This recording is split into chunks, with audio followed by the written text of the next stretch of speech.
Active వాయిస్లో past perfect tense questions ఉంటే passive వాయిస్లో ఎలా మార్చాలి చూద్దాం. Past perfect tense questions structure ఎలా ఉంటుందంటే హ్యాడ్, తర్వాత సబ్జెక్టు, V3, ఆబ్జెక్టు, ఈ విధంగా ఉంటుంది. ప్యాసివ్ వాయిస్లో ఆబ్జెక్ట్ ముందు ఉంటుంది, క్వశ్చన్ కాబట్టి దానికి ముందు హ్యాడ్ ఉపయోగిస్తాము. ఆబ్జెక్ట్ తర్వాత బీన్ ఉపయోగించాలి, తర్వాత వెర్బ్ 3, తర్వాత బై, నెక్స్ట్ సబ్జెక్టు. ఈ బై సబ్జెక్ట్ అనేటివి అవసరాన్ని బట్టి ఉపయోగించుకుంటాం. ఇంటరాగేటివ్ క్వశ్చన్ అయితే ఈ క్వశ్చన్కి బిగినింగ్లో WH వర్డ్ ఉపయోగిస్తాము. హ్యాడ్ దే ఇన్వైటెడ్ హర్, వాళ్ళు ఆమెను ఆహ్వానించారా క్వశ్చన్. ఆమె ఆహ్వానించబడిందా అని అడగాలి. ఇక్కడ హర్ని ఆబ్జెక్టు బిగినింగ్లో షీగా మారుతుంది, దానికి ముందు హ్యాడ్ ఉపయోగిస్తాం క్వశ్చన్ కాబట్టి. షీ తర్వాత బీన్ రాయాలి. వెర్బ్ 3 ఇన్వైటెడ్ అలాగే ఉంటుంది.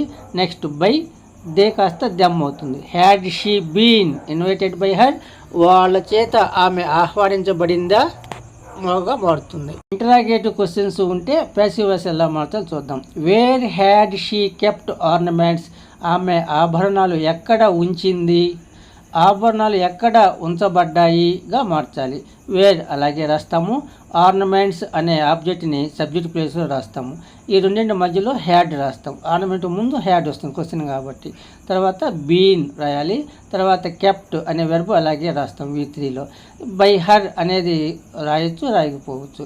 Wear had ornaments been kept, ఆభరణాలు ఎక్కడ ఉంచబడ్డాయిగా మారుతుంది. యాక్టివ్ వాయిస్లో నెగిటివ్ క్వశ్చన్స్ ఉంటే ప్యాసివ్లో ఎలా మార్చాలో చూద్దాం. హ్యాడింట్ షీ సెంట్ మనీ, ఆమె డబ్బు పంపలేదా క్వశ్చన్. డబ్బు పంపించబడలేదా అని అడగాలి. హ్యాడింట్ అలాగే రాస్తాము బిగినింగ్లో.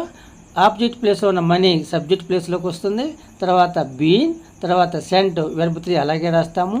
By her, hadn't money been sent by her, ఆమెచే డబ్బు పంపబడలేదాగా మారుతుంది. ఒకవేళ హ్యాడ్ నాట్ విడివిడిగా ఉంటే ఆబ్జెక్ట్ ప్లేస్లో సబ్జెక్ట్ తర్వాత నాట్ రాస్తాము, బిగినింగ్లో హ్యాడ్ ఒకటే ఉంటుంది. ఇంటరాగేటివ్ క్వశ్చన్ ఉంటే ప్యాసివ్లో ఎలా చెప్పాలి చూద్దాం. వై హ్యాడింట్ రాజు టేకన్ లంచ్, రాజు ఎందుకు లంచ్ తీసుకోలేదు, ఎందుకు రాజు చేత లంచ్ తీసుకోబడలేదుగా మార్చాలి. వై అలాగే రాస్తాము. హ్యాడింట్ అలాగే ఉంటుంది. లంచ్ అనే ఆబ్జెక్టు సబ్జెక్ట్ ప్లేస్లో వస్తుంది. తర్వాత బీన్, తర్వాత వెర్బ్ 3 టేకన్, తర్వాత బై రాజు రాస్తాము. Why hadn't lunch been taken by Raju, Raju చేత ఎందుకు మధ్యాహ్న భోజనం తీసుకోబడలేదుగా మారుతుంది.